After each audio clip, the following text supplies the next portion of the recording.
Hello friends, आप सभी का मेरे यूट्यूब चैनल पर स्वागत है।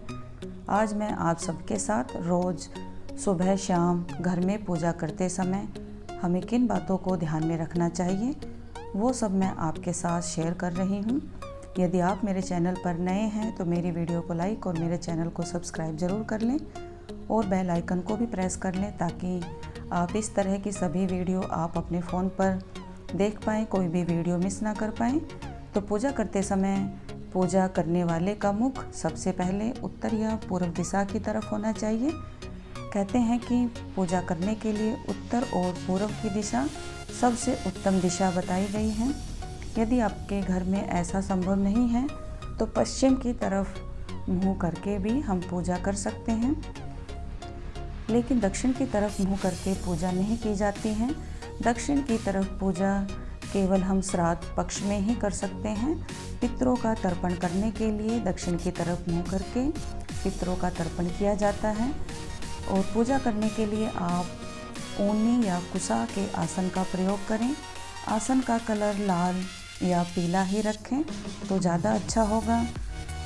और आप कोशिश कीजिए कि सुबह की पूजा 8 बजे तक हो जाए और शाम की पूजा गोधूली बेला यानी कि 5 से 6 बजे के बीच में ही कर लेनी चाहिए। तो शायद आप में से काफ़ी फ्रेंड हैं जो इन सब बातों को जानते होंगे, लेकिन जो नहीं जानते उनके लिए है ये वीडियो, तो शायद आपको कुछ हेल्प मिले। तो हमें अपने घर में रोज़ की पूजा में पंच देवता की पूजा ज़रूर करनी चाहिए। पंच देवता में जिन देवताओं को शामिल किया गया है, सबसे पहले वो हैं गणेश भगवान, विष्णु भगवान, सूर्य भगवान, शिव शंकर भोलेनाथ और माता दुर्गा।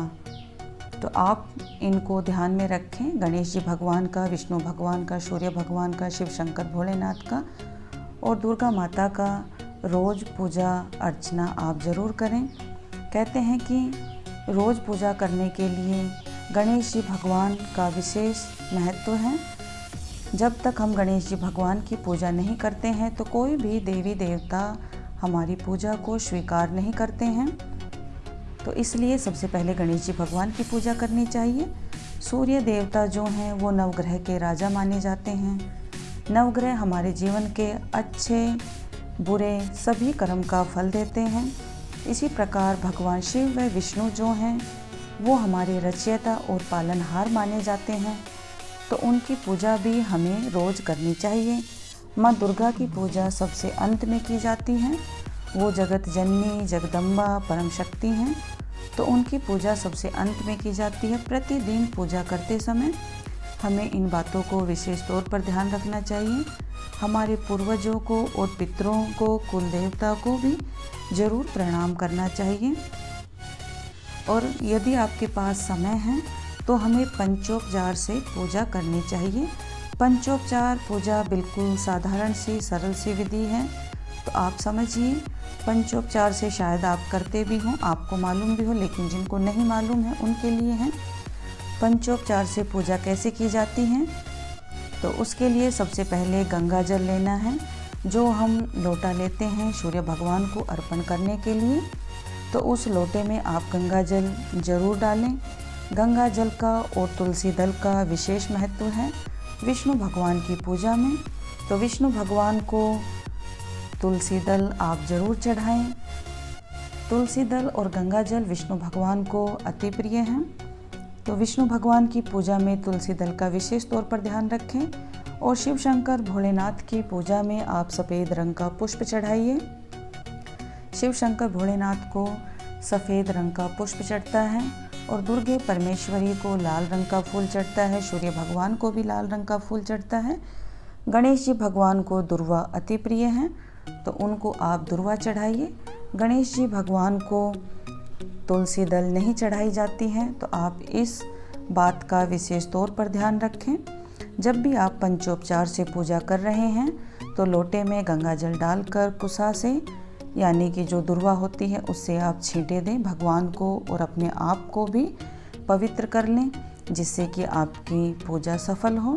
सबसे पहले धूप दीप लगाइए। धूप दीप लगाने के बाद ईश्वर को तिलक लगाइए। ईश्वर को तिलक हमेशा रिंग फिंगर जो अनामिका उंगली होती है उससे ही लगाते हैं। और ईश्वर को तिलक लगाने के बाद आप अपने आप को भी तिलक लगाएं। तिलक का काफ़ी महत्व है, तो तिलक आप ज़रूर लगाएं भगवान को लगाने के बाद। और अपने जब तिलक लगाते हैं आप, तो बीच की जो उंगली होती है, मध्यमा उंगली, तो आप उससे अपने आप को तिलक लगाएं। वो भाग्य रेखा होती है, हमारा भाग्य जो समटा हुआ है वहाँ बसा हुआ होता है, तो आप बीच की उंगली से अपने आप को तिलक लगाइए। और गंगा जल का विशेष तौर पर ध्यान रखिए। अगर आपके पास समय नहीं है, तो आप सर्विस करते हैं या ज़्यादा बिजी रहते हैं, तो आप दीपक जलाकर 2 मिनट भगवान के सामने खड़े होकर प्रणाम करके मत्था टेक कर भी पूजा कर सकते हैं। कहते हैं कि भगवान तो सब जानते हैं। आप सच्चे मन से अगर 2 मिनट की भी पूजा सुबह शाम करते हैं, तो भगवान को वो ही पूजा स्वीकार होती है और आप पर उनकी कृपा दृष्टि प्राप्त होती हैं। तो आप इस तरह से अपने भगवान को स्मरण कर सकते हैं, याद कर सकते हैं। तो दुर्वा जो है रविवार को नहीं तोड़ी जाती है। यदि आप गणेश जी का पूजन कर रहे हैं, तो दुर्वा को आप पहले दिन ही तोड़ कर रख लें, शनिवार को। तो गणेश जी भगवान को दुर्वा रविवार को नहीं चढ़ाई जाती है। दुर्वा चढ़ाने के लिए सबसे उत्तम दिन गणेश जी भगवान को बुधवार का है, तो आप बुधवार को गणेश जी भगवान को दुर्वा चढ़ाइए। तुलसी दल का प्रयोग मत कीजिए गणेश जी की पूजा में। और विष्णु भगवान की पूजा में तुलसी दल को आप जरूर रखें। कहते हैं कि तुलसी दल के बिना विष्णु भगवान श्री हरि कोई भी पूजा या भोग स्वीकार नहीं करते हैं। तो आप ज़रूर ध्यान रखेंगे, जिनको पता है वो जानते हैं इन बातों को। और पूजा करते वक्त आप दीपक ज़रूर जलाएं। दीपक आप तिल के तेल का या घी का, जैसे आप जलाते हैं, अपनी इच्छा सामर्थ्य के अनुसार जलाइए। अगर आप घी का दीपक जला रहे हैं, तो रुई की बाती का प्रयोग कीजिए। यदि आप तिल के तेल का दीपक जला रहे हैं, तो लाल रंग का जो कलावा आता है उसकी बाती का यूज कीजिए। पूजा करने के लिए तिल के तेल का भी उपयोग काफ़ी अच्छा बताया गया है, बहुत शुभ माना गया है। और वैज्ञानिक दृष्टि से भी तिल के तेल का प्रयोग काफ़ी अच्छा बताया गया है, जो हमारी घर की नेगेटिविटी एनर्जी है उसको ख़त्म करता है और पॉजिटिविटी स्थायी रूप से निवास करती है। हमारे घर के आसपास का वातावरण भी शुद्ध होता है, हमारे घर में मक्खी मच्छर भी नहीं आते हैं। तो आप पूजा करते समय ध्यान रखें कि आप किस चीज़ से दीपक जला रहे हैं। और जब भी आप दीपक प्रज्वलित करें, तो या तो आप दुर्गे परमेश्वरी का मंत्र है, सर्वमंगल मांगल्ये शिवे सर्वार्थ साधिके शरण्ये त्र्यंबके गौरी नारायणी नमोस्तुते, तभी आप दीप प्रज्वलित करें। आपने जो भी भोग के लिए प्रसाद मंगाया हुआ है या बनाया हुआ है, तो आप भगवान को भोग ज़रूर अर्पण करें।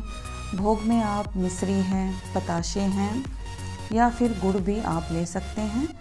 तो आप भोग ज़रूर लगाइए, तुलसी माता को भी लगाइए।